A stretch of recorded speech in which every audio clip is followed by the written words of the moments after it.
Assalamualaikum warahmatullahi wabarakatuh. Innal hamdalillah nahmaduhu wa nasta'inuhu wa nastaghfiruh wa na'udzu billahi min syururi anfusina wa sayyiati a'malina may yahdihillahu fahuwal muhtadi wa may yudlil falan tajida lahu waliyyan mursyida. Asyhadu an la ilaha illallah wahdahu la syarika lah wa asyhadu anna Muhammadan 'abduhu wa rasuluhu alladzi la nabiyya ba'dah. Wa qala Allah subhanahu wa ta'ala ya ayyuhalladzina amanu taqullaha haqqa tuqatih wa la tamutunna illa wa antum muslimun. Ya ayyuhalladzina amanu taqullaha wa qulu qawlan sadida yuslih lakum a'malakum wa yaghfir lakum dhunubakum wa may yuti'illaha wa rasulahu faqad faza fawzan 'azima. Ya ayyuhan nasu taqu rabbakumul ladzi khalaqakum min nafsin wahidah wa khalaqa minha zawjaha wa batha minhuma rijalan katsiran wa nisaa'a wattaqullaha alladzi tasaaluna bihi wal arham innallaha kana 'alaikum raqiba. Amma ba'd. Inna asdaqal hadithi kitabullah wa khairal hadi hadi Muhammad sallallahu alaihi wasallam wa syarrul umur muhdatsatuha wa kullu muhdatsatin bid'ah wa kullu bid'atin dhalalah wa kullu dhalalatin finnar.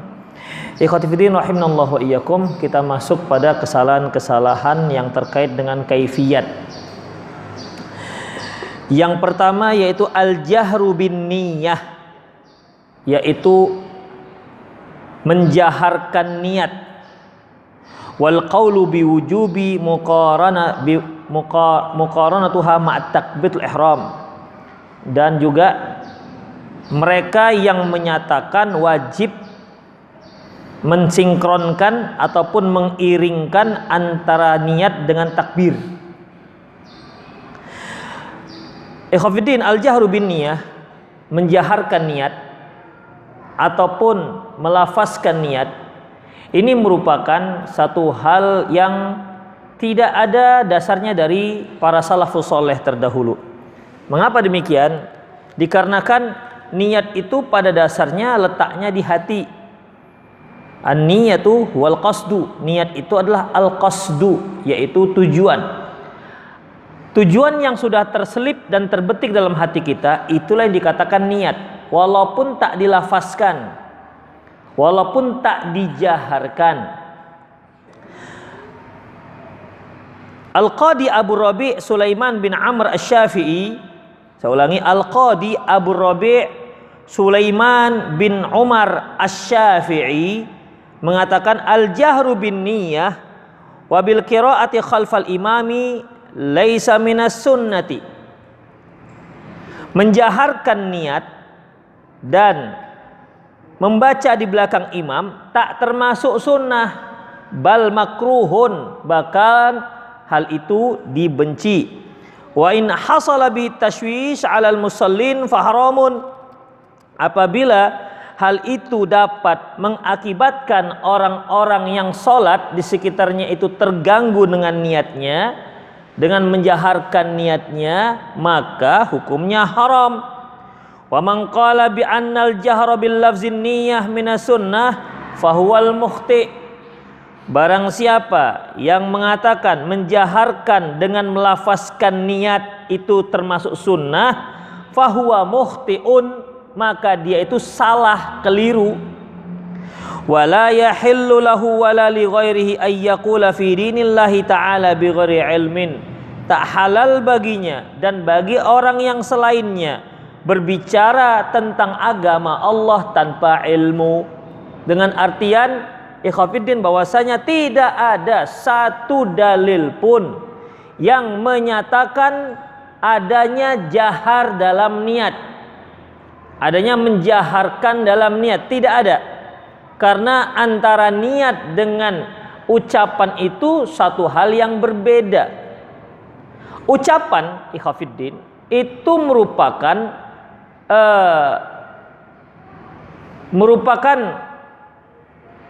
apa yang bersumber dari hatinya, itulah ucapan.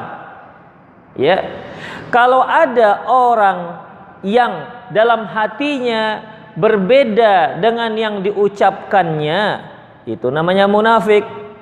Misalnya dalam hatinya dia mau sholat zuhur,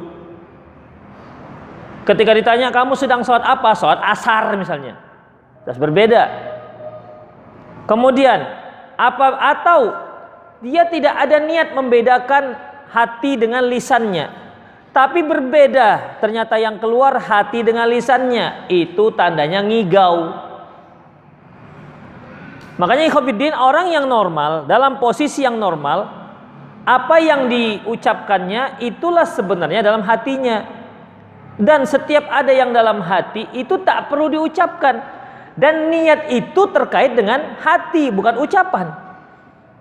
Seperti keikhlasan.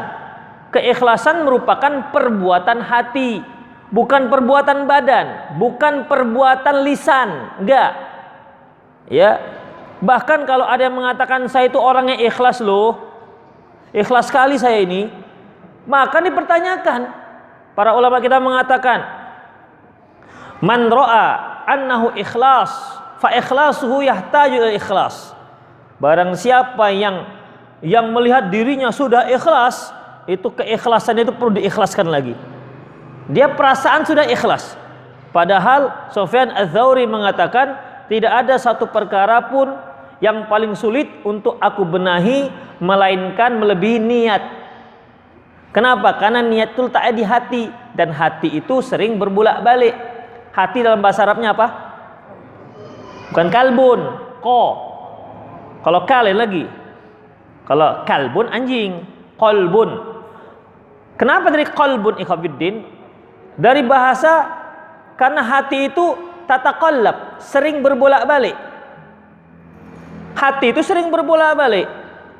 Rasulullah berdoa, ya muqallibal qulub, wahai yang membolak-balikkan hati, tsabbit qalbi, tetapkan hatiku ala dinik, di atas agamamu. Hati itu berbolak-balik ikhwatiddin, dan niat itu letaknya di hati yang sering berbolak-balik. Oleh karena itu, hati ikhwatiddin letaknya bukan di lisan. Makanya seluruh para ulama sepakat bahwasanya niat itu bukan di lisan.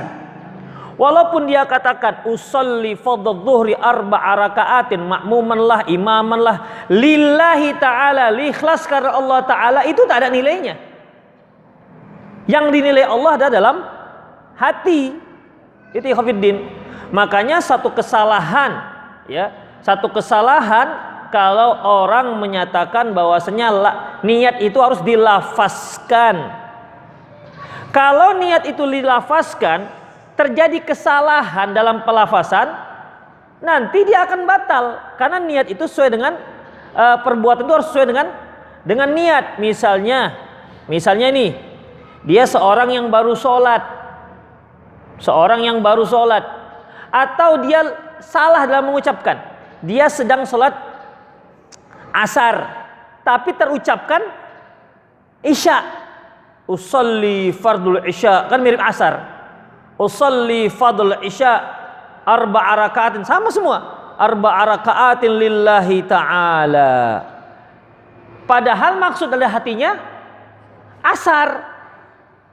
Ya. Yang diambil yang mana? Yang di hati atau yang di lisan?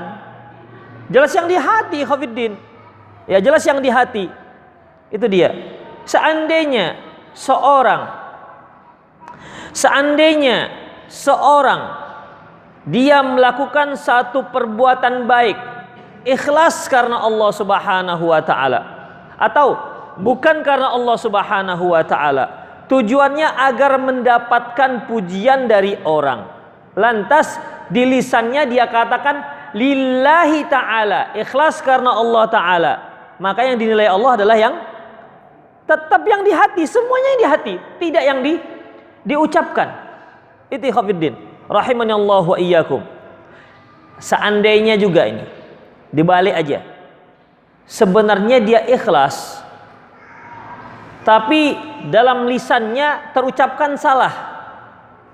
Ya, sengaja aku sholat li'abdillah, katanya, bukan lillah. Li'abdillah, karena Abdullah, karena hambanya Allah. Mungkin temannya ya, teman dekatnya, usolli fardhu dzuhri 4 rakaatin li'abdillah, begitu. Salah ucap, padahal dalam hatinya ikhlas. Yang dinilai yang mana? Tetap dalam hati, semuanya di hati. Tidak ada satupun yang didasarkan nilai dari lisan. Itu menunjukkan bahwasanya niat itu tidak di lisan. Makanya menjaharkan niat ataupun melafazkan niat dengan menjaharkan itu termasuk kesalahan dan termasuk bid'ah. Makanya kalau kita tanya para ustadz yang mengatakan bagaimana hukum menjaharkan niat, mana dalilnya? Tak ada satupun yang berani memberikan dalil. Paling-paling mereka mengambil dari istimbat, yaitu ketika seorang mau umroh atau haji, itu ada ucapan labbaik Allahumma umratan. Ini kan harus diucapkan ketika dia berihram. Kalau dia haji, labbaik Allahumma hajjan. Kalau dia umroh, labbaik Allahumma umratan, harus diucapkan. Itu kan niat. Kita katakan bukan, itu bukan niat. Posisi ucapan labbaik Allahumma umratan atau labbaik Allahumma hajjan itu posisinya sama seperti takbiratul ihram, bukan niatnya. Makanya kalau orang sudah mengucapkan labbaik Allahumma umratan, maka dia harus melaksanakan kewajiban-kewajiban orang yang sedang berihram. Tak boleh potong kuku, tak boleh potong rambut, tak boleh menikah ataupun melaksanakan akad pernikahan. Itu setelah diucapkan labbaik Allahumma umratan, sama dengan takbir. Ya, ketika dia ucapkan Allahu Akbar, maka semua diharamkan kecuali apa yang dibolehkan dalam sholat. Taib, antara niat, setelah dia niat, okelah kita katakan dia sudah niat, usalli fardhu dzuhri arba'a rakaat lillahi ta'ala. Masih boleh nggak dia ngomong dengan temannya sebelum dia takbir? Kakiku diinjak itu. Boleh? Kakiku terinjak. Masih boleh kan? Tandanya dia beda dengan labbaik Allahumma umratan. Itu ikhwafiddin. Ya, jadi keliru kalau itu dikatakan sebagai dalil. Nanti dia akan mendatangkan ucapan para ulama. Ikhwafiddin, yang namanya ucapan para ulama itu harus kita ambil jika ada dalilnya. Kalau enggak, semua perkara akan terjadi perbedaan pendapat. Itu ikhwafiddin. Ya, jadi kembalikan kepada mana dalilnya, itu aja lah. Kalau ada perkataan ulama, iyalah boleh, bagus, ini ada ucapan ulamanya, perkataan ulamanya, pendapat ulamanya, tapi tolong sebutkan apa dalil itu ulama. Itu yang terpenting ikhwafiddin. Karena 4 mazhab mengatakan bahwasanya khudhu min haitsu akhadhu. Ambil dari mana mereka ambil. Imam Abi Hanifah mengatakan la yahillu lirajulin ayyufti bikalami la ya'rifu dalili. Tidak halal bagi seorang berfatwa dengan ucapanku sementara dia tak tahu apa dalilku. Ini merupakan mazhab 4 ucapan 4 mazhab ikhwafiddin. Kita harus mengambil dari mana mereka ambil.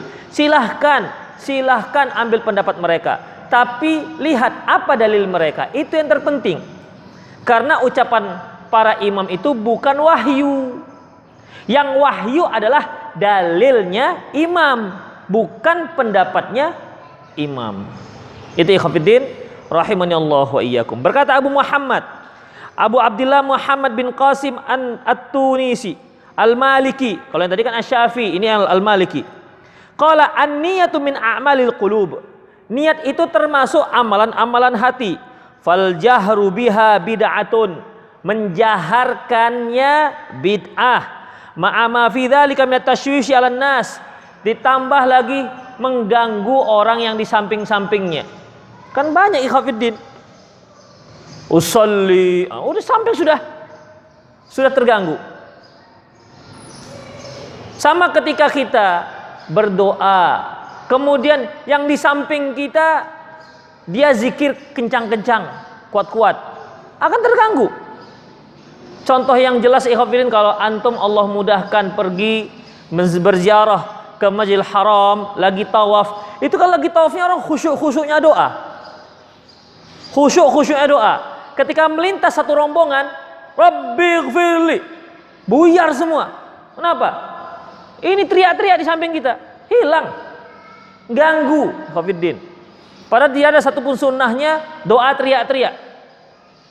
Ya, Allah itu bukan tuli sampai kita teriak-teriak, harus berdoa. Itulah ikhwatiddin rahimani Allah wa iyyakum. Jadi di sini kalau sampai dia mengganggu orang yang di sebelahnya, itu dosa kedua. Ya. Kemudian ikhwatiddin rahimani Allah wa iyyakum. Selanjutnya, bagaimana dengan melafazkan niat tapi sir? Kalau tadi kan kuat, usolli fardhu dhuhri arba'a raka'atin lillahi ta'ala. Ini enggak dilafazkan supaya enggak mengganggu, tapi dalam hati. Usolli.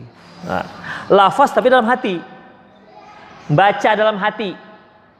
Ini bagaimana? Wa kadzalika talaffuz bin niyyah sirran la yajibu 'indal a'immatil arba' wa sa'iri a'immatil muslimin. Demikian juga melafazkan niat dalam hati, sir. Tidak diwajibkan oleh para imam yang 4 dan seluruh imam-imam kaum muslimin. Enggak ada ikhwatiddin. Ya. Enggak ada. Paling nanti kalau kita tanyakan akan muncul jawaban itu supaya mantap. Itu dia. Supaya mantap. Jadi kadang-kadang untuk ketika mengajarkan anak-anak, niat itu bagaimana? Ya di sini susah-susah. Udah bilang saja, sengaja aku sholat ini dia ta'ala. Itu untuk anak-anak. Tapi sudah 70 tahun masih gitu terus. Iya kan? Masa kurang mantap juga lagi? Masa belum jelas juga yang namanya niat itu apa? Oleh karena itu ikhwatiddin rahimanallahu wa iyyakum, ya. Niat itu letaknya dalam hati. Apapun yang kita ucapkan, di lisan kita, baik jahar maupun sir, maka ketahuilah bahwasanya yang dinilai Allah yang ada dalam hati, bukan yang dilafazkan, baik yang jahar maupun sir. Itulah yang namanya niat. Kemudian ikhwatiddin rahimanallahu wa iyyakum.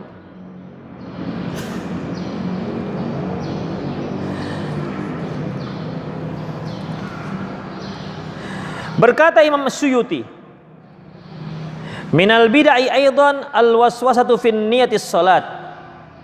Di antara kebid'ahan itu adalah waswas dalam niat salat. Ikhwatiddin, ketahuilah bahwasanya menjaharkan niat itu tujuannya adalah supaya tidak waswas. Bahkan gara-gara itu menjadi waswas, karena waswas itulah dia muncul menjadi harus dilafazkan. Saya ulangi, karena waswas itulah makanya muncul pendapat dijaharkan. Dan waswas ikhwatiddin, dalam waswas termasuk bid'ah. Walam yakun dzalika min fi'lin Nabi sallallahu alaihi ashabihi, dan tak pernah dilakukan oleh Nabi dan para sahabatnya. Dan subhanallah ikhwatiddin, cobalah perhatikan. Bacaan ruku itu sir apa enggak? Sir. Ya, sir. Bacaan i'tidal, bacaan sujud, duduk di antara dua sujud, sujud lagi. Itu semua sir. Tapi kenapa ada dalilnya? Ada riwayatnya sampai kepada kita. Mengapa ada? Tapi mengapa tidak ada lafaz niat ini? Coba, kenapa tidak ada lafaz niat ini? Doa iftitah itu sir.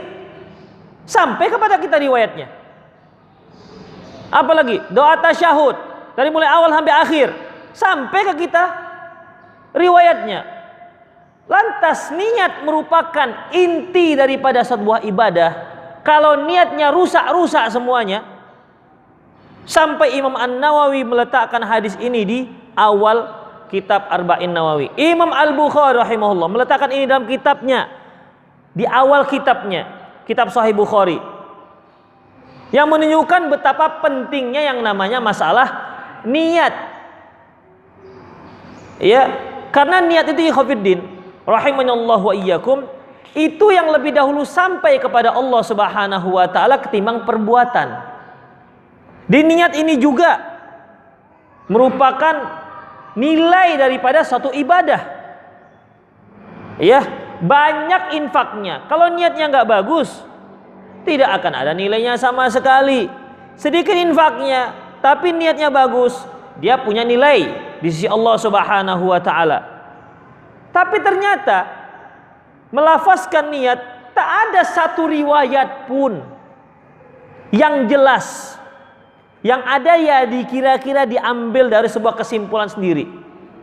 Kenapa tidak ada? Tandanya apa? Memang tidak ada. Itu dia. Tidak ada karena memang tidak ada. Gak akan mungkin para sahabat itu tak tahu Rasulullah mengatakan melafazkan niat, tapi mereka tak dengar. Orang yang sir aja mereka riwayatkan, apalagi yang dilafazkan. Jadi sangat jelas sih Khafidin ya. Jelas sekali bahwasanya memang melafazkan niat itu tidak ada. Tidak ada dari Rasulullah, tidak ada dari para sahabat Rasulullah Sallallahu Alaihi Wasallam, dan juga tidak ada dari imam-imam yang 4. Karena memang niat itu tidak letaknya di lisan, tapi di hati. Itu Khafidin. Jadi ingat kaidah saya ini, bukan kaidah saya, di para ulama begitu. Sedetail itu para sahabat meriwayatkan tentang solat. Kaifiat solat sangat detail diriwayatkan sampai ke kita. Dan ini semua akan habis punah kalau niatnya nggak bagus. Kalau niatnya ikhlas. Kemudian yang tak ada malah dalil niat dilafazkan. Ini kan bermasalah berarti. Apa mungkin itu? Pan ini pokoknya. Ya, ini pokok daripada sebuah ibadah. Itu tandanya tidak ada. Kalau mereka tidak meriwayatkan, itu tandanya memang tidak ada. Oh, itu kan sebelumnya Ustadz, sebelum takbir. Toib, memangnya tidak ada kegiatan yang diriwayatkan setelah salam. Setelah Rasulullah Sallallahu Alaihi Wasallam mengucap Assalamualaikum warahmatullah, Assalamualaikum, tidak ada lagi riwayat hadis setelah itu apa yang dikerjakan Rasulullah.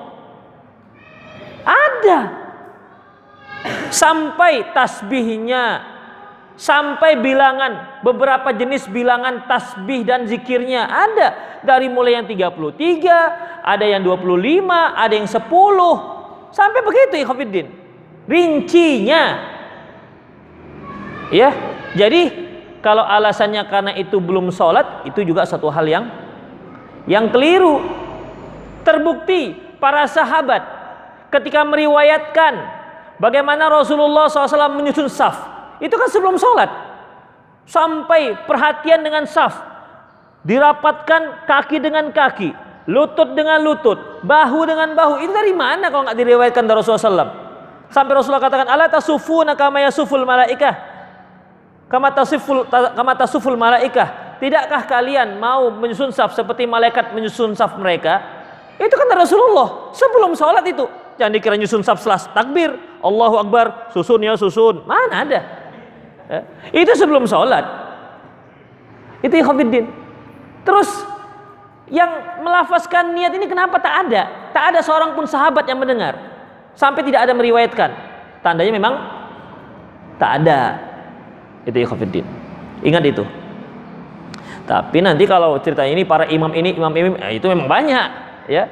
Imam ini memang banyak. Kalau para imam ini, ulama ini, alim ini banyak kalau pendapat-pendapat. Tapi yang terpenting apa dalil mereka. Sekarang itu Khafidin, sekarang sedang cenderung menyeret kaum muslimin itu kepada pendapat imam atau seorang alim. Imam ini mengatakan gini, imam ini mengatakan gini. Jadi kalau sudah imam ini mengatakan gini pasti betul. Padahal kaidah kita yaitu apa dalil imam. Coba perhatikan. Nanti ketika mereka cocok dengan tahlilan, tidak ada di kalangan Imam Syafi'i, dari Imam Syafi'i, diambil dari ulama-ulama Asy-Syafi'i. Begitu Khafidin. Kalau ternyata dalam Imam Nawawi, Imam Syafi'i nggak cocok, Imam Nawawi nggak cocok, diambil dari yang lain, diambil dari Imam Suyuti, begitu kacau jadinya. Ya, kita tuh diseret untuk berpegang pada pendapat imam. Padahal Khafidin, pendapat imam itu bukan wahyu. Yang terpenting adalah apa dalil imam. Sama dengan ini Khafidin. ketika mereka berbicara tentang Allah itu di mana? Di mana Allah? Kan diseret pada pendapat-pendapat para imam. Masya Allah. Makanya bagi orang-orang yang nggak ngerti, oh iya juga, nggak ngerti.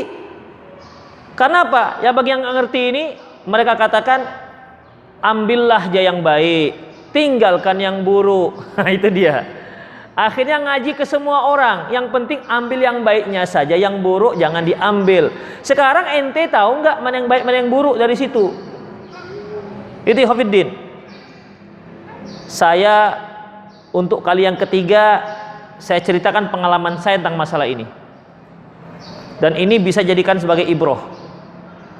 Awal pertama sekali saya mengenal kue pancake. Antum tahu pancake?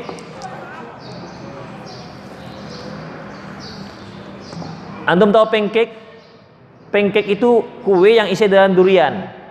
Pertama sekali ikhwan kita punya usaha. Jadi biasa kalau ikhwan punya produk baru, start tes gitu kan.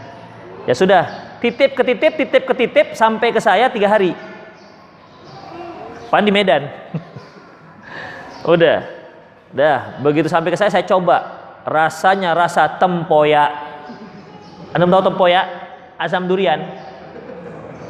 Oh, pancake itu rasanya asam durian. Enak juga sih asam. Memang saya suka asam durian. Karena nenek saya pengusaha asam durian dulu. Udah. Kemudian waktu Ustadz Abdurrahman Ayub BNPT datang ke Medan, kita makan di Titi Bobrok. Di situ makan apa namanya? Di sana terkenal apa? Mie Aceh. Disuguhkan juga pancake. Saya makan. Oh, kan betul. Berarti iya memang asam. Memang rasa tempoyak rupanya. Tak berapa lama kemudian ketemu dengan ikhwan yang mengirimkan pancake ini.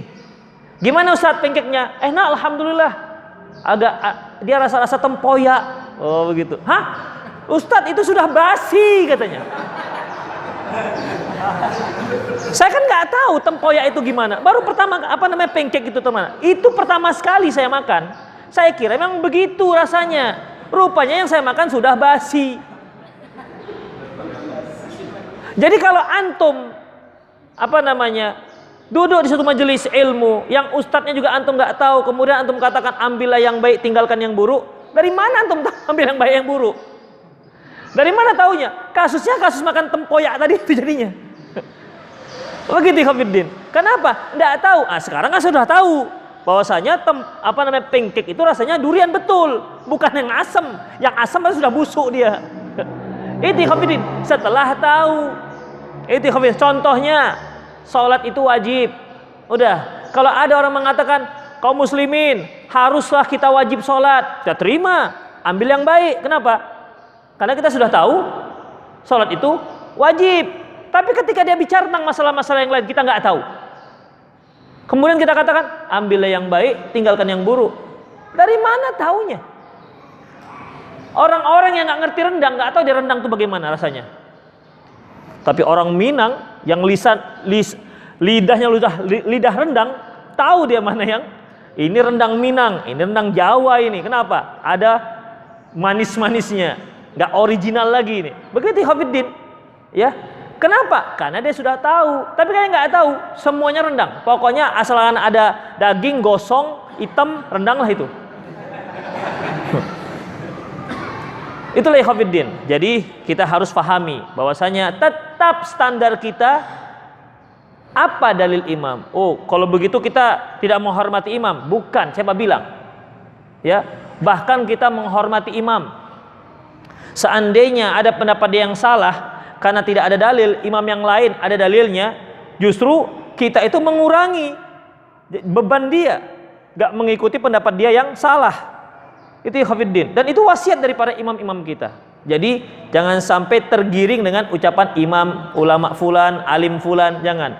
Yang terpenting bagi kita apa dalil ulama fulan, apa dalil dari orang alim fulan, itu yang terpenting.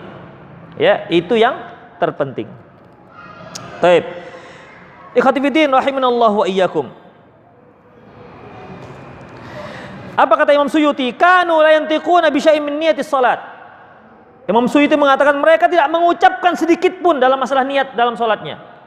Ini Imam Suyuti nggak akan dipakai lagi dalam masalah ini, dalam masalah menjaharkan niat, nggak dipakai ini. Walaupun Syafi'i ini muter, pinggirkan. Itu Ikhwanuddin. Jadi kecurangan ilmiah itu nampak sekali kalau kita lihat. Itu bagi yang tahu. Bagi yang nggak tahu, ambillah yang baik, bukan yang buruk. Ternyata yang buruk ditelannya, yang baik dibuangnya. Kenapa? Nggak ngerti dia. Rupanya makan asam durian.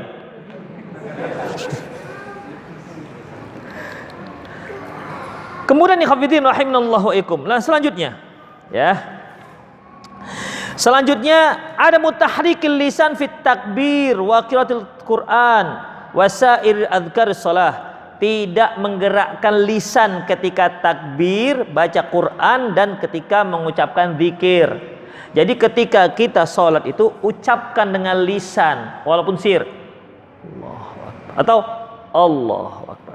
Tetap ada lisan. Jadi bukan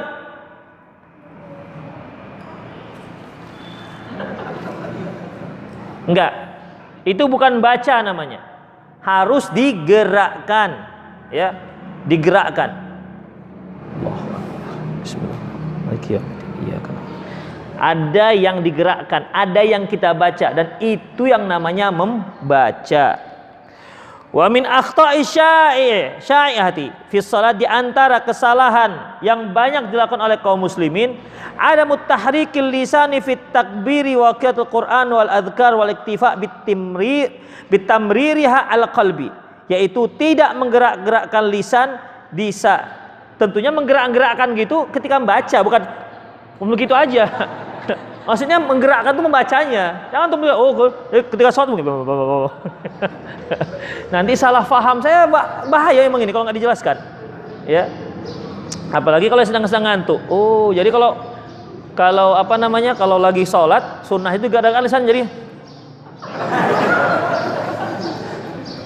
menggerakkan maksudnya membacanya, ya, membacanya itu dengan lisan, bukan hanya digoyang-goyang lisannya.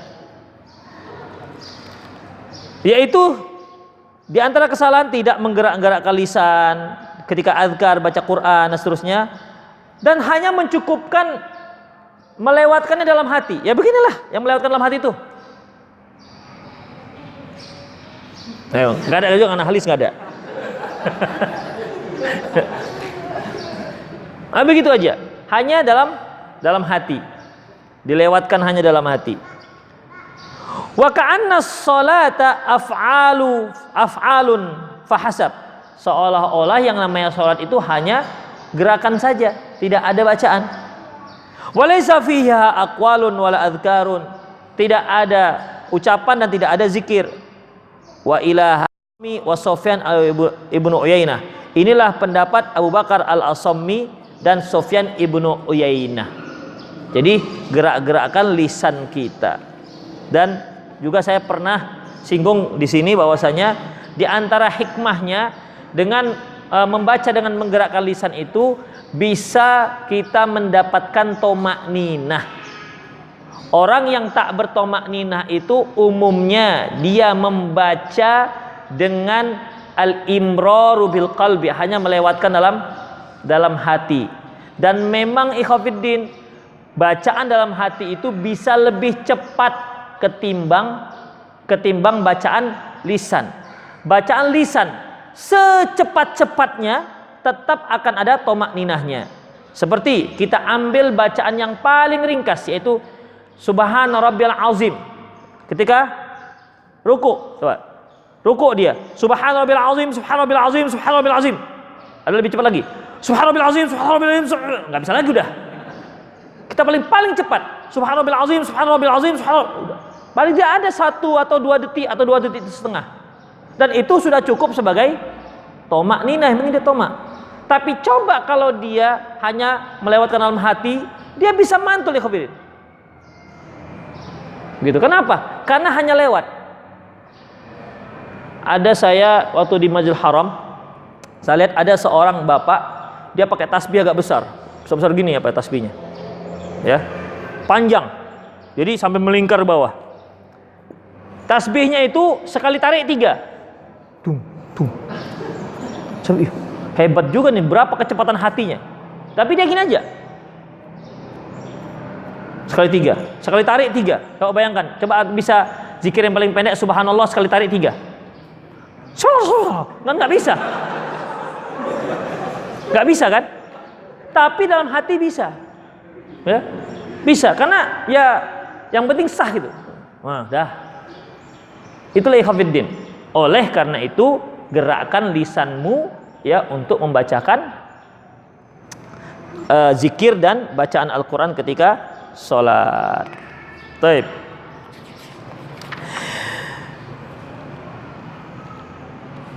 Selesai. Kita ambil inti-intinya aja. Kemudian tarku rafal yadaini 'inda tahrimati wa ruku'i wa 'inda raf'i minha. Di antara kesalahan juga yaitu tidak mengangkat kedua tangan di saat takbiratul ihram atau di saat ruku atau di saat bangkit dari ruku ke i'tidal.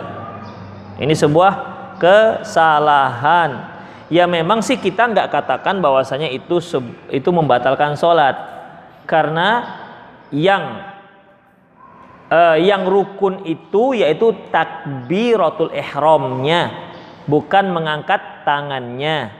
Ya, sebagaimana yang sudah kita pelajari, takbiratul ihram itu bisa Allahu Akbar baru angkat tangan, ya kan? Atau angkat tangan dulu baru Allahu Akbar. Tandanya angkat tangan dengan takbir itu beda hukum, ya. Kalau seandainya angkat tangan itu termasuk sholat, berarti ketika kita angkat tangan dulu baru takbir, ini angkat tangan belum masuk sholat, ya kan?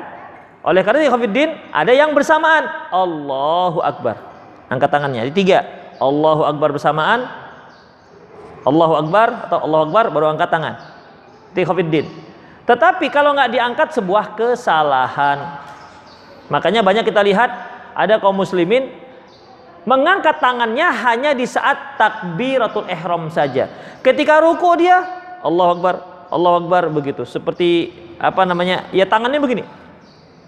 Seharusnya dia mengangkat tangannya. Sebagaimana hadis dari Abdullah bin Umar, Rasulullah SAW mengangkat tangannya itu ketika takbir, inda takbir, wa inda ruku', wa inda qiyamu minar ruku'.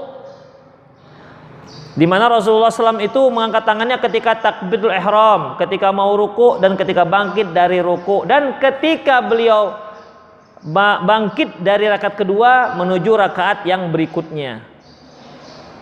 Itu dia. Udah? Ya, biasanya dari 2 ke 3 itu mengangkat tangannya.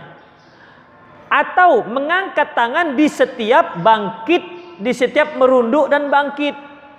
Tapi itu ahyanan, terkadang. Seperti mau dari i'tidal mau sujud ke duduk di antara sujud, ini boleh mengangkat tangan, tapi ahyanan, terkadang, nggak boleh sering-sering. Rasulullah yang paling sering yang hadis dari Abdullah bin Umar. Itu ikhwatiddin rahimanallahu wa iyyakum. Fa ba'dhum yatruku rafal yadaini inda tahrimi. Sebagian mereka ada yang meninggalkan mengangkat tangan ketika mengucapkan takbir ihram. Wa inda ruku'i wa raf'i minha, dan ketika ruku' dan ketika bangkit dari ruku'. Wa ba'da qiyam min at-tasyahhudul awal, dan juga mereka tidak mengangkat tangannya setelah ketika bangkit dari tasyahud yang pertama. Maksudnya bangkit ke yang ketiga, di rakaat yang ketiga.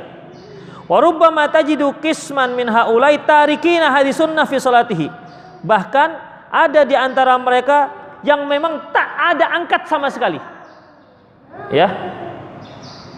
Tidak ada mengangkat sama sekali kedua tangannya ketika takbir. Dan mereka pakai dalil. Di antara dalilnya yaitu man rafa'a yadayhi fi sholati fala sholata lahu.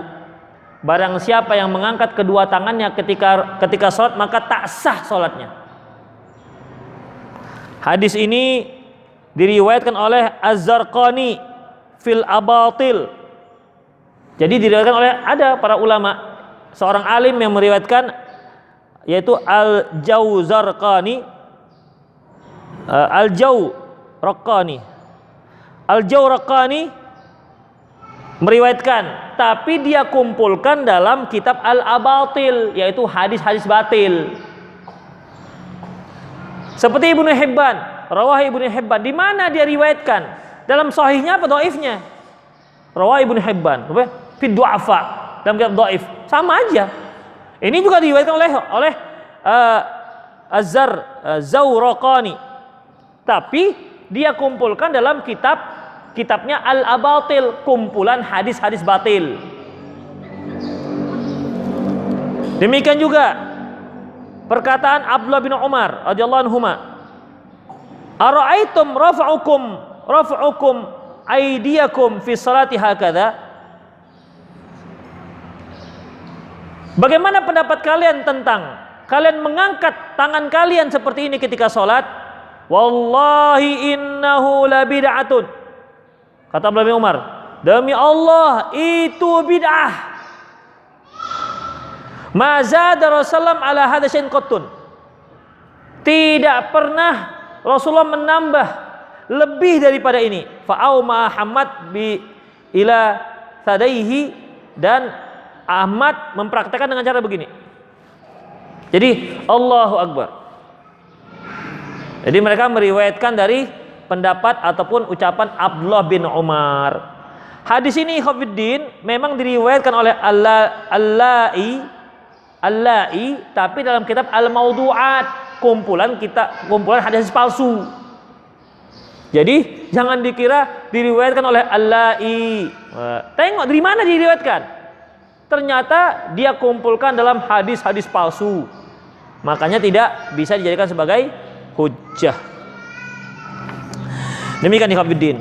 Kemudian apa lagi yang perlu kita sorot, yaitu isbalul yadaini wa adamu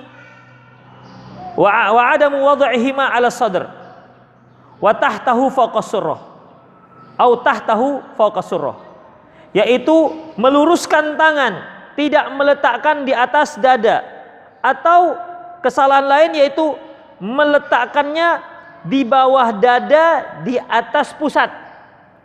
Pernah nggak antum lihat begini? Allahu Akbar. Nah, dia di bawah dada seperti ini. Allahu Akbar. Nah, ini dia.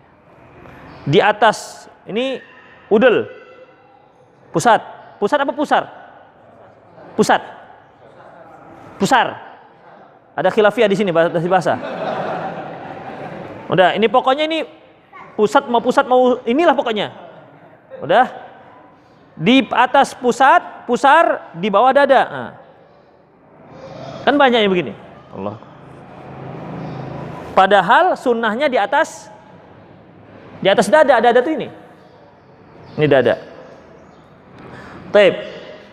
Berkata Sahal bin Sa'ad, qala dia berkata, dari Sahal bin Sa'ad, kana nas yu'maruna ayyadha ar-rajulu al-yumna ala zira'ih yusra fi shalah. Bahwasanya orang-orang diperintahkan, seorang itu diperintahkan untuk meletakkan tangan kanannya di atas hasta tangan kirinya ketika sholat. Nah, ini kan nggak bisa dia di atas pusat. Demikian juga dari Ibnu Abbas, kami sekalian para nabi diperintahkan untuk mengakhirkan sahur dan menyegerakan berbuka puasa, wa annumsika bi aimanina ala syama'ilina fis sholati, yaitu untuk memegang tangan kanan, memegang tangan kiri, berarti bukan diluruskan. Kemudian ikhwatifiddin rahimanallah wa iyyakum, yang selanjutnya yaitu kesalahan selanjutnya yaitu terkait dengan masalah takrirul Fatihah, mengulang-ulang bacaan Al-Fatihah. Yukrahu lil musalli takrirul Fatihah. Dimakruhkan bagi seorang yang salat mengulang-ulang baca Al-Fatihah. Kullan au ba'don, baik semuanya maupun sebahagiannya. Ketika dia baca Alhamdulillahirabbil alamin Ar-Rahmanir Rahim Maliki yaumiddin Alhamdulillahirabbil alamin Ar-Rahmanir Rahim Maliki yaumiddin, diulang 2 kali. Ya. Atau semuanya ghairil maghdubi alaihim waladdallin Alhamdulillah. Nanti kalau di amin. Orang sak buruan tapi ulang lagi ternyata imamnya. Ya, waladhdallin alhamdulillahi rabbil alamin arrahmanir rahim maliki yaumiddin. Ini juga sebuah kesalahan, ya. Tidak ada sunnahnya mengulang-ulang bacaan Al-Fatihah. Kullan au ba'dhan, baik semuanya ataupun sebahagiannya. Li'annahu lam yanqul anhu sallallahu alaihi wasallam wala an ashabihi, karena tidak ada satu pun riwayat dari Rasulullah dan juga dari para sahabat-sahabatnya. Wa hadza madzhab jumhur ulama, dan inilah mazhab mayoritas para ulama, wa alaihi al-a'immah arba'ah, dan inilah merupakan pendapat para imam yang 4. Itu Hafidin. Kalau mengulang bacaan surat ada, ya, bacaan ayat ada. Rasulullah pernah, sebagaimana pernah kita bacakan nanti juga, Rasulullah pernah mengulang satu ayat terus sampai pagi. Satu ayat terus sampai pagi. Mengulang satu ayat sampai pagi. Itu ketika beliau sholat tahajud. Tapi kalau Al-Fatihah tidak pernah ada satu riwayat pun yang menyebutkan Rasulullah mengulang Al-Fatihah, sebahagiannya atau seluruhnya. Ar-rafus al-basar ila sama wan nadhar ila ghairi maka sujud. Mengangkat pandangan ke langit dan tidak melihat ke sujud. Kan ada begini, Allahu Akbar. Ada ya Hafiddin. Kalau antum nanti buka TV Quran, nyoting jamaah-jamaah yang ada di Masjidil Haram, itu macam-macam. Ada yang melihatnya ke langit. Bahkan ada yang mengatakan kalau di depan kita Ka'bah, yang dilihat Ka'bah bukan sujud. Ini juga salah. Jadi depannya Ka'bah, Allahu Akbar. Namanya Ka'bah. Ya kalau sudah kita depan Ka'bah, ada orang lewat tawaf.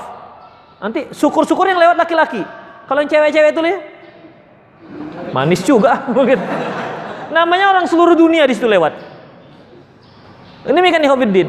Makanya tidak ada sunnahnya, ya, selain melihat ke arah sujud, tidak ke langit dan juga tidak ke arah Ka'bah. Coba antum perhatikan, kalau imamnya pas di depan Ka'bah, imam ini nengoknya ke sujud, bukan ke Ka'bah. Ya. Imamnya lihatnya ke sujud, bukan ke Ka'bah.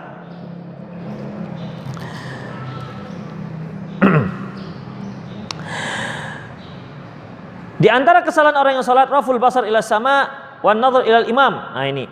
Di antara kesalahan salat yaitu melihat ke langit atau melihat ke imam. Atau melihat ke kiri atau ke kanan. Au anil yamini wa shimal mimma yusabbibu sahwa au hadisin nafs, yang menyebabkan adanya kelupaan dan kurang khusyuknya. Ya ikhwafir yang biya, artinya jangankan seperti itu ikhwafir, kita sudah melihat ke sujud pun akan ada saja yang kita ingat. Rasulullah SAW mengatakan bahwasanya apabila adzan berkumandang maka setan akan lari sampai terkentut-kentut, ya, lari sampai terkentut-kentut hingga ke tempat yang tidak terdengar adzan. Itu dia. Jadi kalau dia di Lok Semawe ini di Tapak Tuan ini adzan, berarti larinya kemana nih? Kalau nggak ke gunung sana, ke laut. Jadi Hafiddin. Jadi kalau ada yang nanti kesambet di laut itu pas adzan itu. Karena ngumpulnya di laut sana dia. Atau ke gunung sana. Kenapa? Di sana ada masjid, sana ada masjid. Pokoknya dia nggak bisa dengar adzan, lari, cicing. Tahu cicing kan? Ya, lari terkentut-kentut.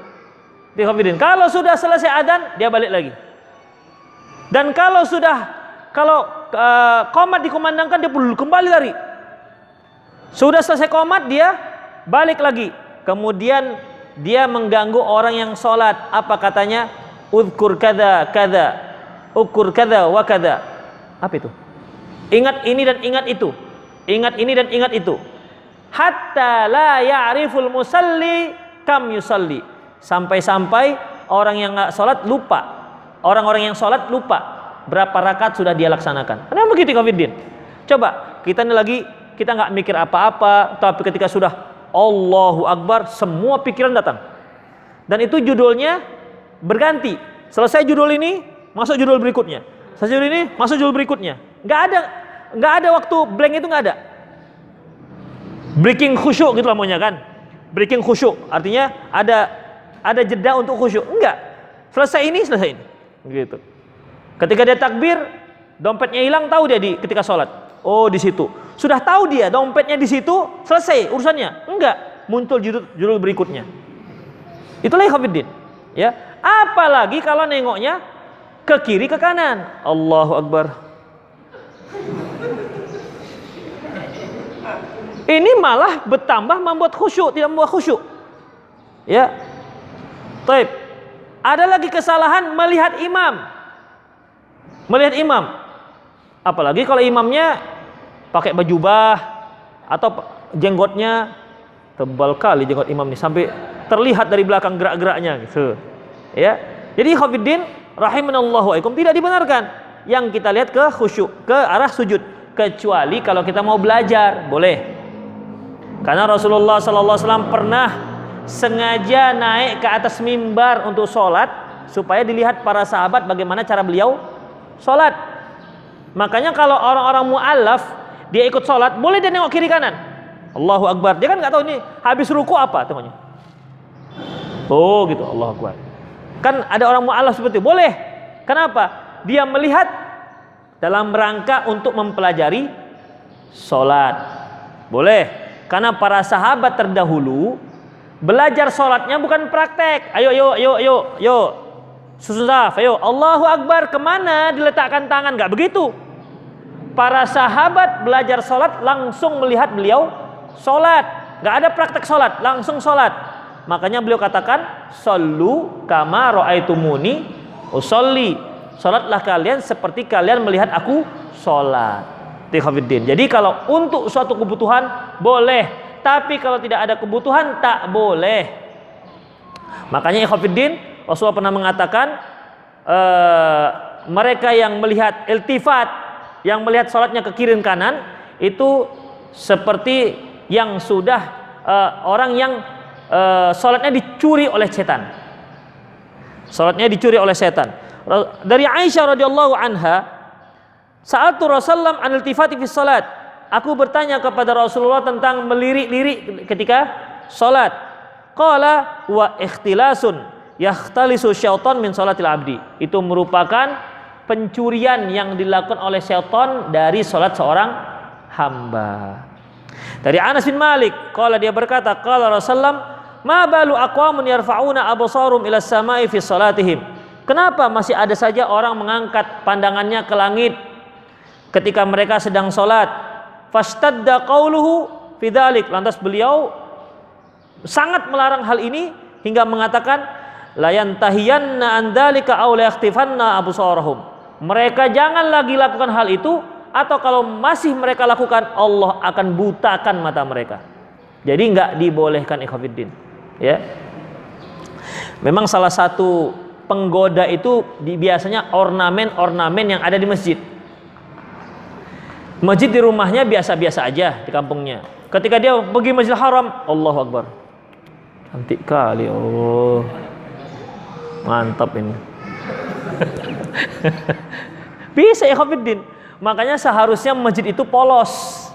Itu dia. Enggak mengganggu sholat. Iya kan?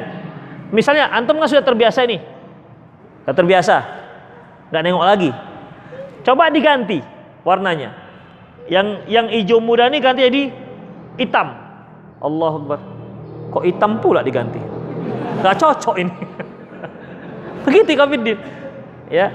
Makanya Rasulullah mengatakan, ma umirtu bitasydidil masajid. Aku tidak diperintahkan untuk menghias-hias masjid. Tapi Masjidil Haram, Masjid Nabawi, ya, itu bukan dalil. Ya, kalau Masjid Haram, Masjid Nabawi jangan tanya ikhwatiddin. Ornamen itu memang memang warna-warna emas. Ini kan kalau ini kan catnya yang emas. Itu bukan cat yang emas. Itu ikhwatiddin. Ya, jadi platnya memang plat warna emas. Itulah dia. Ya, luar biasanya. Tapi ya begitu. Akhirnya bisa mengganggu yang sholat. Di rumah kita saja yang polos nggak ada apa-apa, sholat kita nggak khusyuk, apalagi di situ. Ya, itulah dia ikhwatiddin yang perlu diketahui. Jadi di antara kesalahan orang sholat tidak melihat ke arah sujud. Kemudian apa lagi ikhwatiddin? Taghmidu ainaini fi salat. Memicingkan mata ketika salat. Allahu Akbar. Dengan alasan apa? Khusyuk. Iya. Tapi jangan dikira setan itu lantas kalah. Enggak. Begitu kita picing mata kita, terpampang layar di tempat yang gelap itu. Tetap aja ikhwatiddin. Jadi bagaimana? Yang terbaik adalah sunnah Rasulullah sallallahu alaihi wasallam. Ketika kita pitching, jangan-jangan sinetron yang kita tengok tambah jelas terbayangnya. Betul. Bisa. Semakin gelap dia kan. Kalau begini kan enggak terang. Makanya bagaimana ikhwatiddin? Yang terbaik adalah sunnah Rasulullah SAW, yaitu melihat ke sujud, bukan memicingkan mata. Ya. Di antara dalilnya ikhwatiddin yaitu Rasulullah SAW mengatakan apabila kamu sudah punya sutroh, kemudian ada yang lewat, maka dihalangi. Kalau kita picing mata, pejam mata, mana tahu kita ada orang lewat depan kita. Bahkan Rasulullah SAW pernah ketika sholat, ada kambing mau lewat di hadapan beliau. Beliau maju ke depan sampai perut beliau terkena dinding, dan kambingnya pun lewat di belakang beliau. Kalau seandainya kita pejamkan mata, manalah pula tahu kita kambingnya lewat, dan dia nggak permisi tuh kalau kambing lewat aja dia, ya, lewat aja ikhwatiddin, rahimani Allah wa iyyakum. Makanya tidak disunnahkan memejamkan mata, apalagi kalau antum di kampung-kampung, jangan pejamkan mata. Ini jangan-jangan ada ular lewat, kalajengking lewat, itu dia. Begitu sujud, rupanya depan kalajengking, bahaya, lipan misalnya. Itu ikhwatiddin. Jadi tetap pejamkan mata. Dibuka matanya dan dilihat ke arah sujud. Demikian juga ibu-ibu, jangan dipejamkan matanya, apalagi yang sedang mengasuh anak kecil. Suami nggak di rumah, dia punya anak kecil, ya kan? Punya anak kecil, anak kecilnya sedang bermain, maka buka matanya, jangan dipicingkan. Kenapa? Kita nggak tahu tuh anak kecil lagi ngapain, ya kan? Kalau kita pejamkan, kita buka mata kita, sedikit banyak kan kita tahu dia beredar di mana. Kan kalau kita nengok di sini, ini nampak nih, ya, nih nampaknya. Lu lagi nulis tuh, ya itu ngantuk. Oh enggak, saya kira gini ngantuk di rumah, enggak. Demikian, nampak. Ya, jadi sunnahnya itu jangan dipejamkan mata. Kemudian kasratul harakah wal abas fi salat. Terlalu banyak bergerak yang tak perlu ketika salat. Allahu Akbar.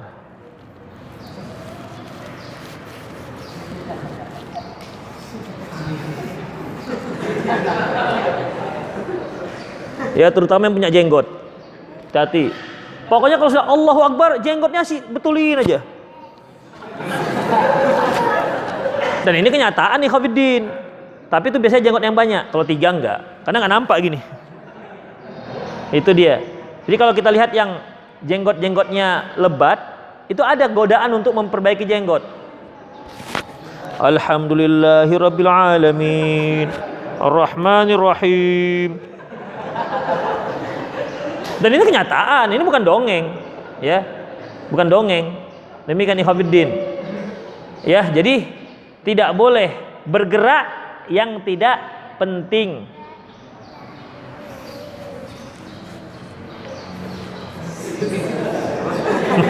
Memangnya mau olahraga? Ya, tidak dibenarkan gerakan-gerakan yang tidak penting. Kalau perlu, yang diperlukan boleh, ikhwatiddin.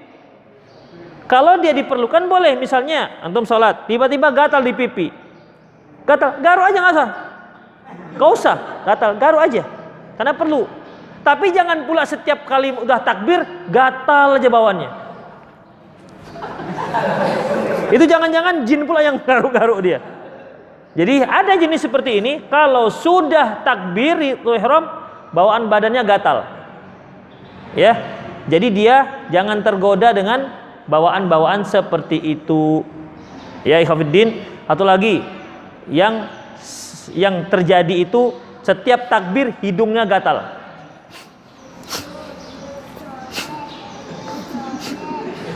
Kalau sudah takbir, Kalau sudah assalamualaikum hilang gatal hidungnya. Itu juga ikhwatiddin. Ya. Itu dia. Bagaimana kalau ketika takbir ada terasa ada ayam masih nyangkut?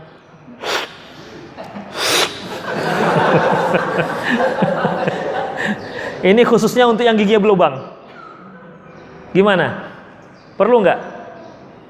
Ya, kalau kira-kira perlu mengganggu, misalnya ganjel dia, giginya rapat, ada daging mengganggu, dia mendesak, boleh silakan. Tapi sekedarnya aja, jangan pula. Ya, tidak boleh kan? Demikian ikhwatiddin, yaitu memperbanyak bergerak. Ingat, bergerak dibolehkan kalau memang diperlukan. Seperti kita lagi sholat, anak kita mau pegang lilin misalnya, mau meletakkan tangannya di listrik misalnya, boleh kita tetap sholat, kita awasi anak kita, boleh, silahkan, nggak ada masalah, karena itu merupakan sebuah perbuatan yang diperlukan.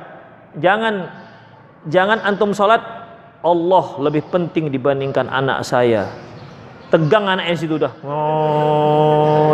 Allah lebih penting, enggak, itu salah.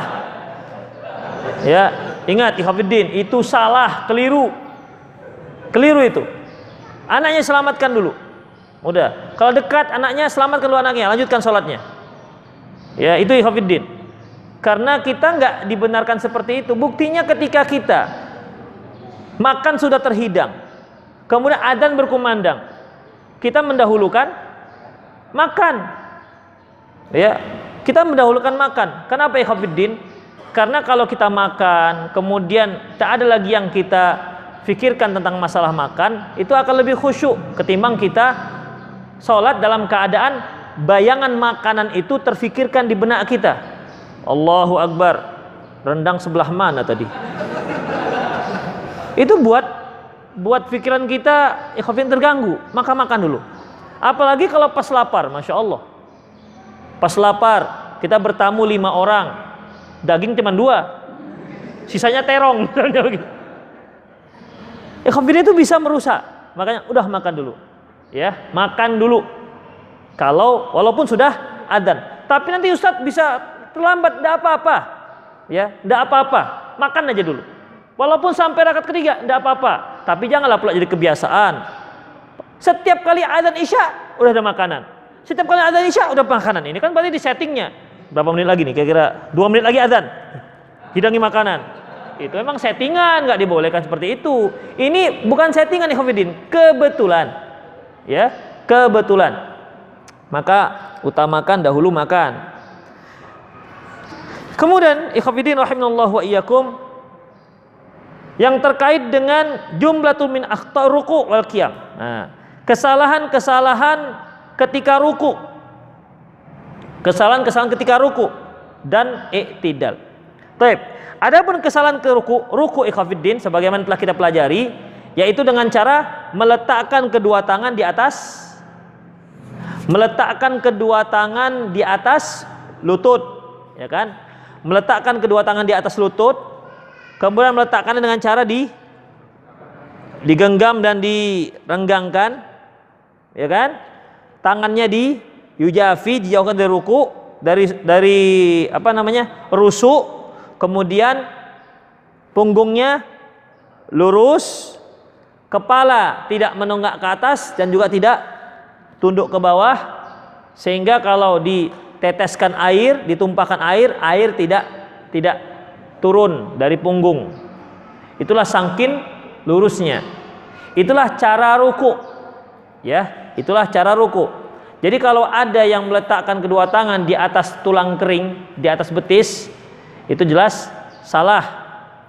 Kalau ada yang punggungnya itu malah terlalu rendah, itu salah. Kalau ada punggungnya terlalu naik ke atas, itu berarti salah. Ya, karena sunnahnya sebagaimana yang sudah kita kita pelajari. Kemudian yang terpenting ikhwatiddin, yang tak kalah pentingnya, yaitu ada muta'mir arkan, tidak memperhatikan rukun. Ruku merupakan rukun. Toma'ninah di ruku itu juga rukun. Jadi tidak boleh, tidak sah seorang itu tidak sah rukunya dan tidak sah sholatnya kalau dia ruku tanpa ada tomak ninah. Jadi Allahu Akbar, harus tenang dahulu. Makanya saya katakan tadi, ucapkanlah ucapan zikir ataupun doa ruku itu dengan lisan. Subhan rabbil azim, subhan rabbil azim, subhan rabbil azim. Mudah kan? Mudah. Itu sudah tomak ninah. Demikian. Apalagi kalau antum yang lebih panjang. Subhan rabbil azim wa bihamdi, subhan rabbil azim wa bihamdi, subhan rabbil azim wa bihamdi. Atau subhanakallahumma rabbana wa bihamdika allahumma ighfirli. Subhanakallahumma rabbana wa bihamdika allahumma ighfirli. Ruku, subhanakallahumma rabbana wa bihamdika allahumma ighfirli. Sudah cukup. Lebih cepat lagi. Subhanakallahumma rabbana wa bihamdika allahumma ighfirli. Tetap ada tomak ninahnya. Tapi kalau dalam hati nggak bisa. Dia nanti akan membal. Tiung, balik dia. Tidak ada berhenti sejenaknya. Walaupun dia lambat, ya. Walaupun dia lambat seperti begini. Orang kan ada yang Allahu Akbar. Kan mantap kan? Ya kan? Dari dia takbir Allahu Akbar. Tapi batal sholatnya. Gak apa-apa dia kalau Allahu Akbar. Gak apa-apa. Yang penting ada tomak ninahnya. Itu yang terpenting. Bukan slow motionnya. Macam main kungfu itu. Ya. Jadi khafidin rahimanallah wa iyyakum, harus ada tomak ninahnya. Itu dia. Yang tak kalah pentingnya dari kaifiyat yang tadi. Tapi kalau kaifiyat yang tadi, dia nggak menggenggam lututnya hanya begini, dia nggak beginikan, dan dia begini, itu nggak sampai membatalkan sholat. Tapi kalau tidak tomak ninah, membatalkan sholat.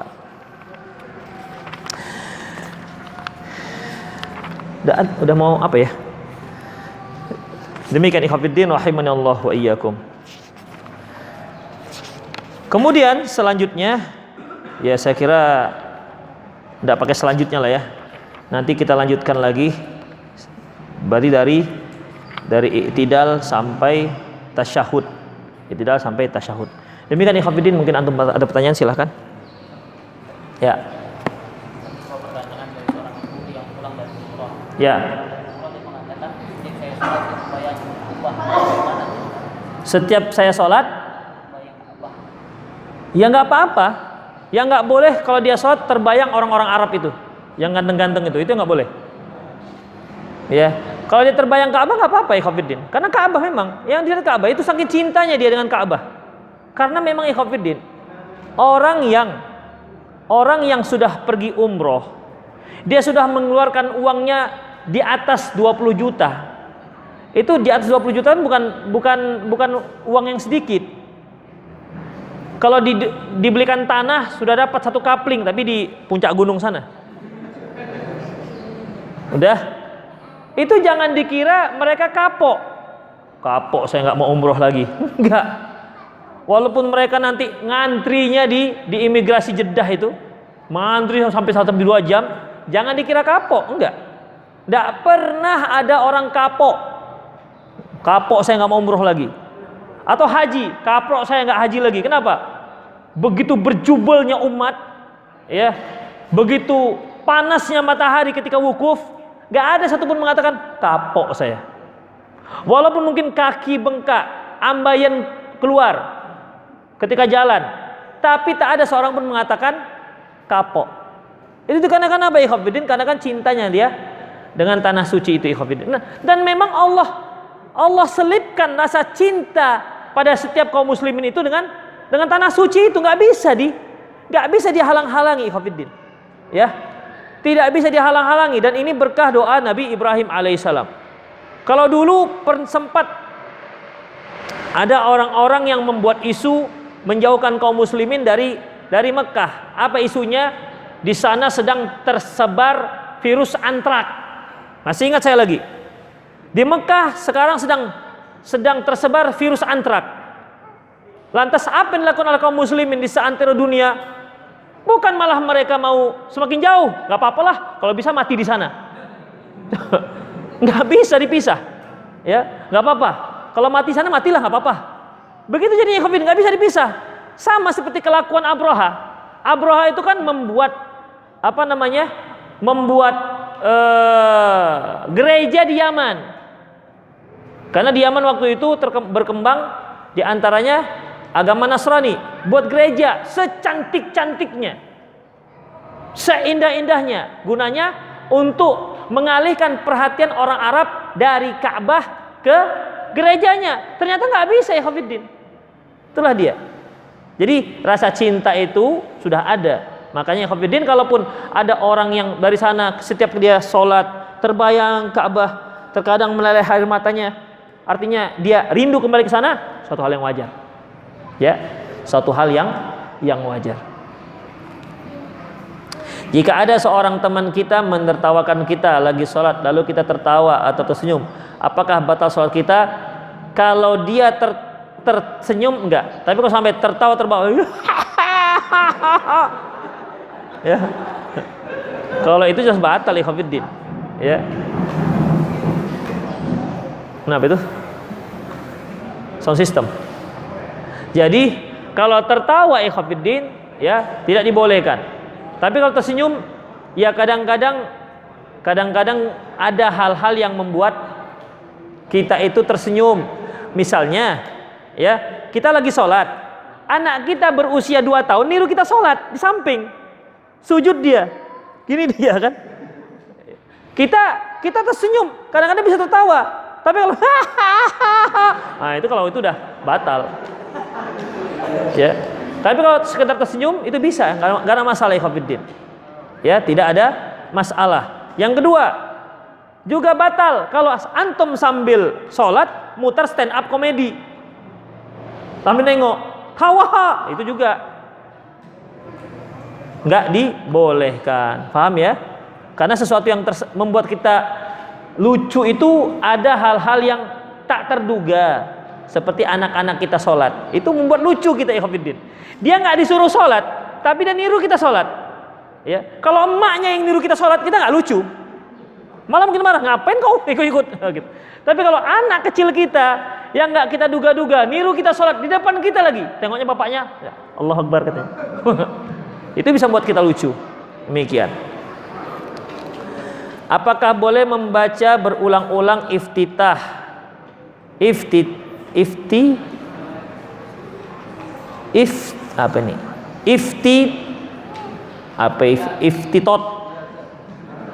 nggak tahu siapa di itidal, duduk dan sujud, tasyahud.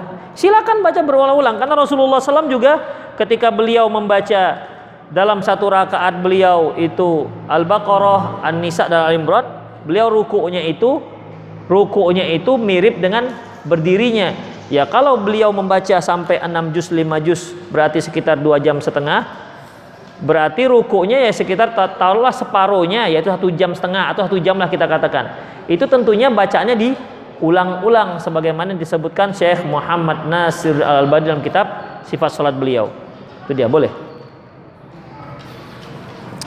Ustaz, saya mau bertanya, di zaman Nabi belum ada jam. Bagaimana Nabi mengetahui waktu-waktu sholat di saat hujan? Ikhwatiddin, satu kebiasaan, awalnya beliau melihat matahari. Makanya sholat subuh dimulai kalau kita lihat cahaya di ufuk sudah menyebar. Ada cahaya itu ke atas, sementara kiri kanan belum ada. Itu belum, itu namanya fajar kadhib. Aja fajar sodik, dia tuh mulai menyebar di ufuk. Mana ufuk? Kalau antum lihat laut dalam keadaan yang tidak mendung, nampak terang begitu. Jadi terangnya sudah mendatar. Itulah masuk waktu subuh. Sampai kapan? Sampai sudah terlihat, misalnya ini, udah terlihat matahari, mulai terlihat terbit, habislah waktu subuh. Itu dia. Kemudian ketika matahari di tengah, jadi kalau begini dia berarti bayangannya berada di bawah, ya kan? Berarti belum. Ketika matahari tergelincir, set, berarti bayangannya sudah ada di sebelah sini. Bayangan C, bayangan sesuatu di sebelah sini. Masuklah waktu zuhur. Ketika matahari sudah mulai condrong, dia mana? Panjang bayangan ini, panjang sesuatu, bayangannya sudah 2 kali lipat. Artinya, kalau ini semeter, bayangannya sudah 2 meter. Udah. Kalau masih 1 meter, masih zuhur. Kalau dia sudah 2 meter, berarti sudah mulai masuk asar. Nah, itu ikhwatiddin. Dah. Kemudian demikian seterusnya. Kalau matahari sudah terbenam bulatannya, berarti sudah habis masa waktu asar, masuk waktu maghrib. Itulah waktu-waktunya dilihat dari matahari. Udah? Taib. Bagaimana waktu mendung?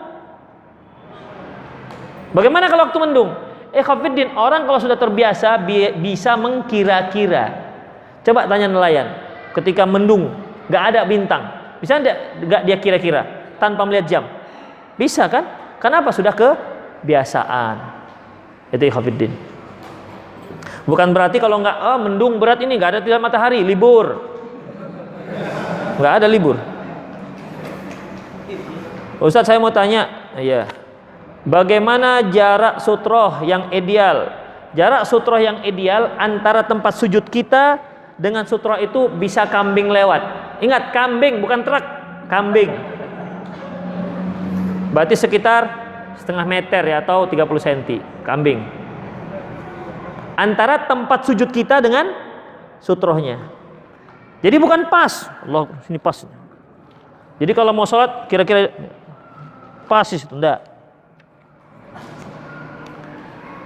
Apakah dilanjutkan atau diulangi dari awal jika sholat kita ada satu gangguan yang lebih penting, makmum di samping dalam keadaan jatuh atau sakit tiba-tiba? Apakah dilanjutkan atau diulang dari awal jika kita sholat ada sesuatu gangguan yang lebih penting, makmum di samping dalam keadaan jatuh sakit dan tiba-tiba? Ikhwafin, tergantung apa kegiatan yang kita buat. Misalnya makmum di samping, ya, tiba-tiba jatuh pingsan. Apa cukup kita gitukan aja sholat? Kan tidak. Harus dibawa lagi keluar, dibawa ke rumah sakit. Apa kira-kira menurut antum lagi mbak? Alhamdulillah alamin, ar-Rahmanir Rahim, ambulan, Maliki yaumiddin. Kan tidak. Kenapa? Karena itu sudah perbuatannya sudah terlalu banyak. Ya. Tapi kalau misalnya dia tiba-tiba jatuh, karena apa? Kepanjangan sholat imamnya. Karena sholat tarawih kan biasa ya ikhwatiddin. Kalau orang sudah nggak tahan, sholat tarawih kan gini-gini dia, apalagi jam 3. Pas mau jatuh dia, hep, begitu tangkap. Nah, silakan. Tapi kalau dia pingsan, mau bilang apa lagi? Terpaksa diangkat, dibawa keluar. Ya, itu artinya sudah terlalu banyak kerjaan kita. Kalau sudah terlalu banyak kerjaan kita, maka batal sholatnya. Tapi kalau sekedar begitu dia mau jatuh, tarik ininya, nggak masalah, silahkan lanjutkan. Itu ikhwatiddin. Jadi tergantung seberapa banyak gerakan di luar sholat yang kita lakukan.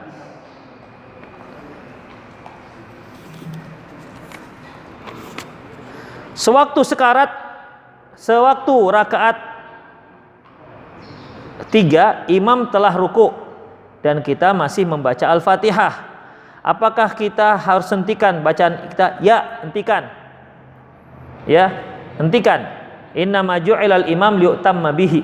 Sungguhnya imam itu dijadikan untuk diikuti. Karena yang diikuti itu merupakan, yang dia lakukan adalah komandonya. Allahu Akbar itu komando. Nggak boleh ada seorang pun yang menyelisihi. Ruku dia, tak ada seorang pun yang boleh menyelisihi. Ruku dia, sementara yang ini masih baca Al-Fatihah. Udah, dia wajib mengikuti imam.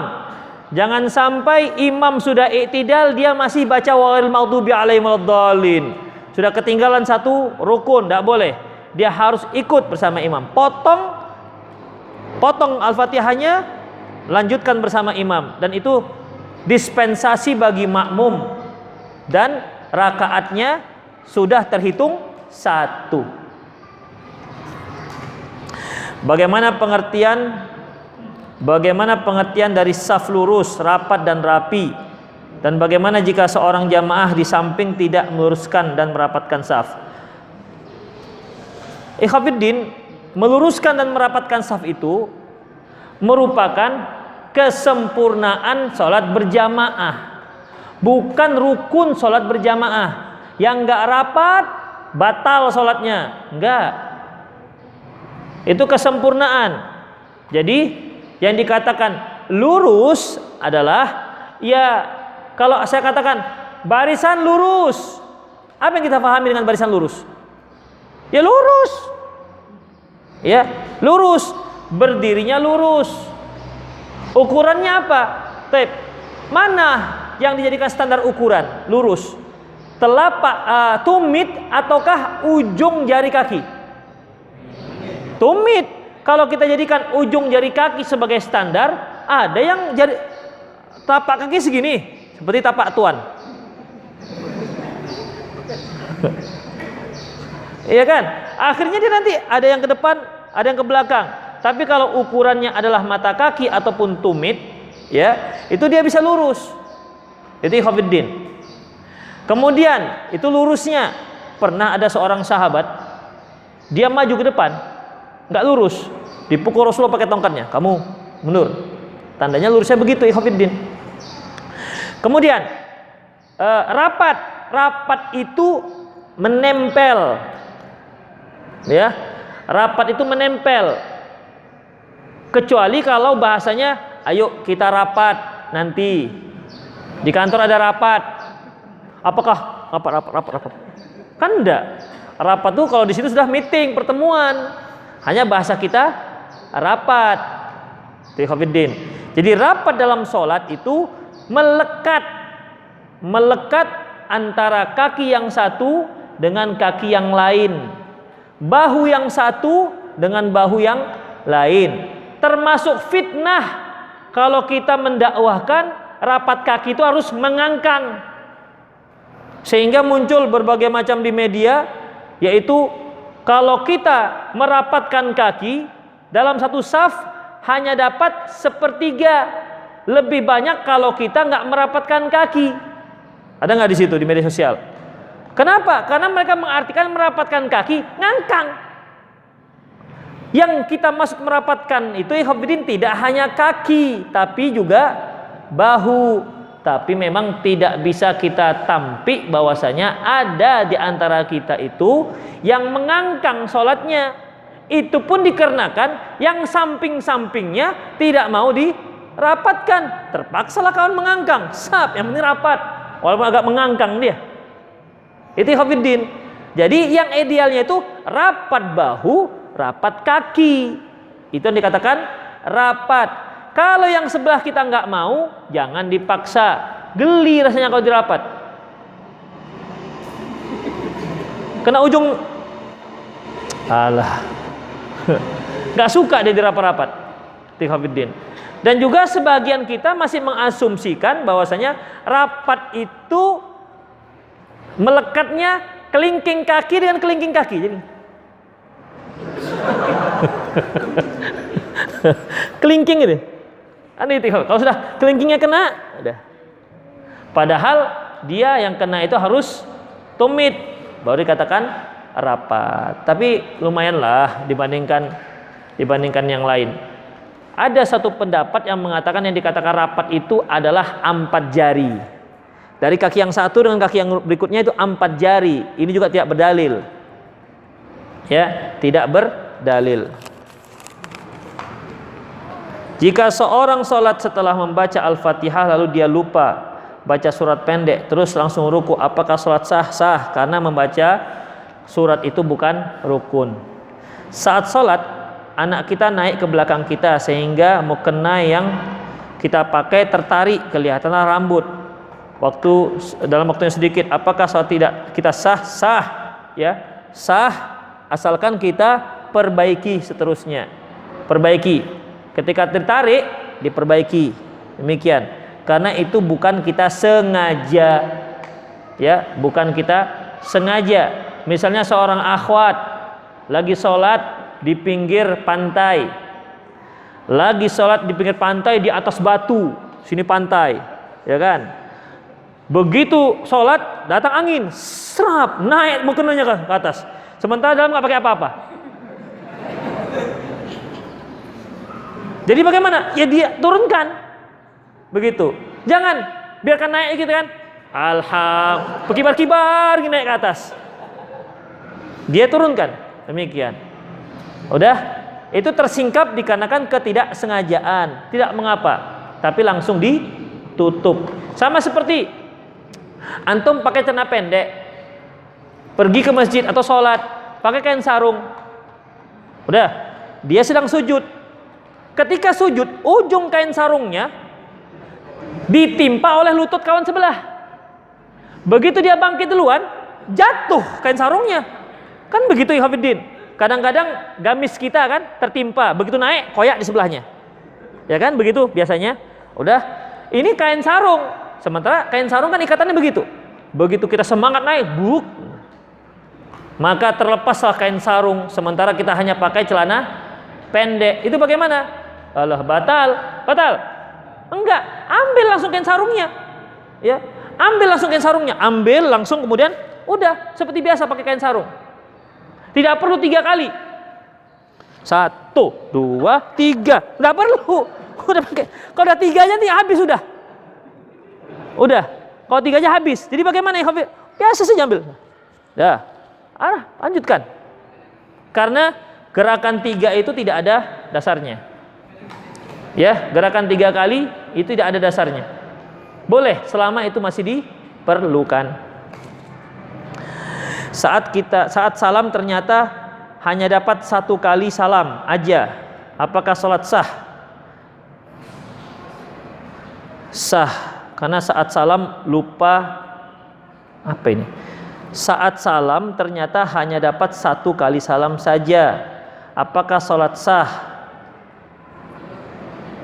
Karena saat salam lupa 2 kali salam. Oh, dia hanya 1 kali salam saja. Ikhwafiddin, tahlil wa tahliluhu at-taslim.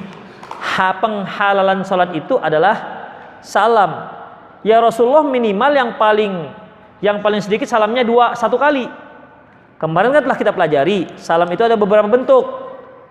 Assalamualaikum warahmatullahi wabarakatuh. Assalamualaikum warahmatullahi wabarakatuh. Udah. Assalamualaikum warahmatullahi wabarakatuh. Assalamualaikum warahmatullahi. Assalamualaikum warahmatullahi. Assalamualaikum. Satu lagi. Assalamualaikum. Begini aja. Itu yang keempat. Berarti Hafidin, yang penghalalannya itu ya 1 kali salam. Jadi kalau antum lupa salam kedua, tidak perlu sujud sahwi, sudah cukup. Ya, sudah cukup. Saya mau bertanya tentang bagaimana hukumnya pada saat kita sholat tapi tiba-tiba sakit perut dan kebelet, pengen BAB, lalu kita cepat dan tidak khusyuk. Apakah kita perlu sholat lagi Ustadz? Ikhwafiddin, la sholata bidafil akhbathan, bitafil akhbathain. Tidak ada sholat di saat seorang itu menahan 2 buang air, baik air besar maupun air kecil. Mengenai sah dan tidak sahnya tergantung seberapa berat. Ikhwafiddin, terkadang kita menahan buang air besar dikarenakan belum mendapati tempat pembuangannya, seperti kita di bus atau naik di mobil Medan Tapatuan Medan misalnya. Sementara ini udah kebelet nih, Pak, nanti pom bensin turun ya, pom bensin jauh lagi. Menahanlah kita ikhwafiddin, berkeringat, dari mulai jernih keringatnya sampai kuning. Itu kan sudah luar biasa, tahan. Lebih mudah kita menahan barang yang kita angkat ketimbang menahan buang air. Demikian ikhwafiddin. Kenapa? Kalau kita mengangkat dan tak tertahan, jatuh, gak ada masalah. Ini kalau jatuh yang ini kalau jatuh masalah besar, bukan hanya untuk kita, untuk orang sekitar juga.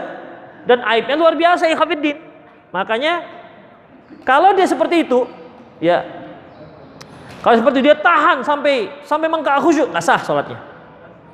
Itu biasanya ikhwatiddin, bukan di rakaat pertama, biasanya rakaat terakhir. Pas rakaat terakhir Allahu Akbar rakaat keempat mulai mules. Ya Allah, pas satu rakaat lagi semakin berat, dan mulai Allahu Akbar, Allahu Akbar. Begitu khawatir kalau dia sebelum salam sudah keluar ini. Itu dia, maka tak dibolehkan. Tapi kalau masih terasa-terasa begitu, tak masalah insya Allah. Kalau masih terasa-terasa. Allahu a'lam bishawab. Sebelum saya menyampaikan amanah, apa ini?